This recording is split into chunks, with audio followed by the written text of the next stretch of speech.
जादुई सोने के कंगन। सालों पहले की बात है। काशी नगरी में रामदास नाम का एक मोची रहता था। वह काफ़ी नेक दिल इंसान था। हर किसी की मदद के लिए हरदम तैयार। उसके पास कोई भी मदद मांगने के लिए आए तो उससे उदास होकर नहीं लौटना पड़ता था। एक दिन मोची रामदास रोज की तरह अपना मोची का सामान लेकर अपनी दुकान में बैठा हुआ था। उसके पास एक ब्राह्मण आया और अपना जूता सिलने के लिए दिया। जूता सिलते हुए रामदास ने ब्राह्मण से पूछा, आप कहाँ से आए हैं? ब्राह्मण देव ने जवाब दिया, मैं कावेरी तट से आया हूँ। गंगा माँ के दर्शन करने और नहाने आया हूँ। रामदास ने पूछा, क्यों, आज कावेरी नदी में पानी खत्म हो गया है क्या? ब्राह्मण यह बात सुनकर हैरान हो गया। उसने रामदास से कहा, तुम गंगा तट पर रहते हो और ऐसी बात कर रहे हो, क्या तुम्हें गंगा माँ का महत्व नहीं पता क्या? तुम कभी वहाँ स्नान और दर्शन के लिए नहीं गए? रामदास ने जवाब दिया, ना मुझे महत्व पता है और ना मैंने कभी वहाँ स्नान किया है।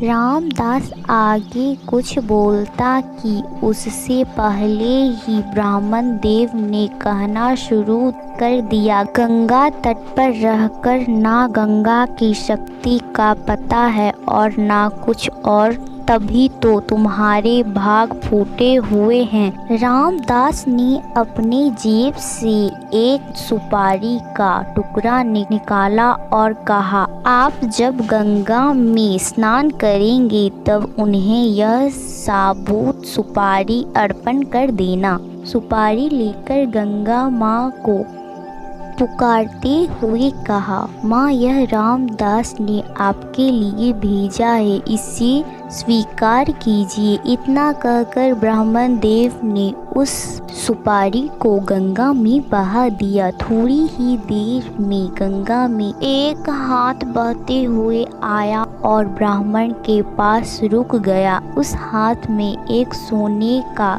एक कंगन था। उसी समय एक आवाज आई, मेरी तरफ से यह कंगन रामदास को दे देना। गंगा माँ की तरफ से रामदास के लिए सोने का कंगन आता देख ब्राह्मण हैरान हो गया। दंग ब्राह्मण ने कंगन को हाथ में उठा लिया। कंगन हाथ में लेते हुए ब्राह्मण के मन के लालच आ गया। उसने सोचा कि मैं यह कंगन रामदास को नहीं दूंगा, आखिर रामदास को पता ही कैसे चलेगा। इसी सोच के साथ ब्राह्मण सीधे राजमहल पहुंच गया। वहां पहुंचते ही राजा को प्रणाम करके उस ब्राह्मण ने उन्हें कंगन भेंट कर दिया।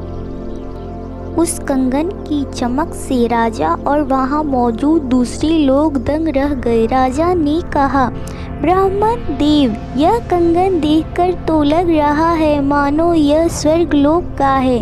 राजा ने वह कंगन अपनी पत्नी को दे दिया। पत्नी ने जैसे ही कंगन पहना वह खुश हो गई। तभी राजा ने ब्राह्मण से कहा, यह एक कंगन है, मुझे दूसरा कंगन जोड़ा भी चाहिए। रानी दोनों हाथों में यह कंगन पहनेगी, तभी उनकी शोभा और बढ़ेगी। यह सुनते ही ब्राह्मण के पसीने छूट गए। राजा ने तुरंत पूछा, क्या हुआ, आप परेशान क्यों हो गए? यह कंगन चोरी का तो नहीं है ना? तुरंत ब्राह्मण ने जवाब दिया, नहीं नहीं राजा साहब, यह चोरी का नहीं है। तब राजा बोले, ठीक है, आप आज शाम तक दूसरा कंगन लाकर मुझे दे दो, तभी मैं मानूंगा कि यह चोरी का नहीं है। जी राजा साहब, कहते हुए ब्राह्मण राजा के दरबार से निकल गया। राजा ने अपने कुछ सिपाही ब्राह्मण के पीछे लगा दिए ताकि उन्हें कंगन का सच पता चल सके। राजमहल से निकलकर ब्राह्मण सीधा रामदास के पास गया। लालच और राजा की फरमाइश सबके बारे में उसके बाद रामदास पूछने लगा कि मेरा कंगन कैसे हासिल होगा। रामदास ने ब्राह्मण की सारी बातें सुनने के बाद अपनी दोनों आंखें बंद कर ली। उसके बाद रामदास ने हाथ जोड़कर गंगा माँ से ब्राह्मण को बचाने की विनती की। 1 मिनट के बाद रामदास ने अपने सामने रखी एक बाल्टी में हाथ डाला और उससे वैसा ही कंगन निकाल लिया। ब्राह्मण यह देखकर हैरान हो गया। उसका पीछा एक रहे राजा के सिपाही भी यह चमत्कार देखकर दंग हो गए। यह सब देखकर वो सीधे राजा के पास पहुंच गए और उन्हें सारी बातें बता दी। इधर ब्राह्मण भी रामदास को धन्यवाद कहकर कंगन लेकर राजमहल निकल गया।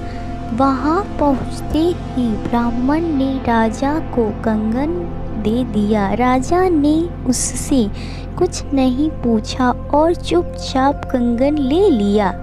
कंगन लेने के बाद राजा खुद अपने सिपाहियों के साथ रामदास की दुकान पर गए और रामदास को गंगा माँ की भक्ति के लिए इनाम दिया।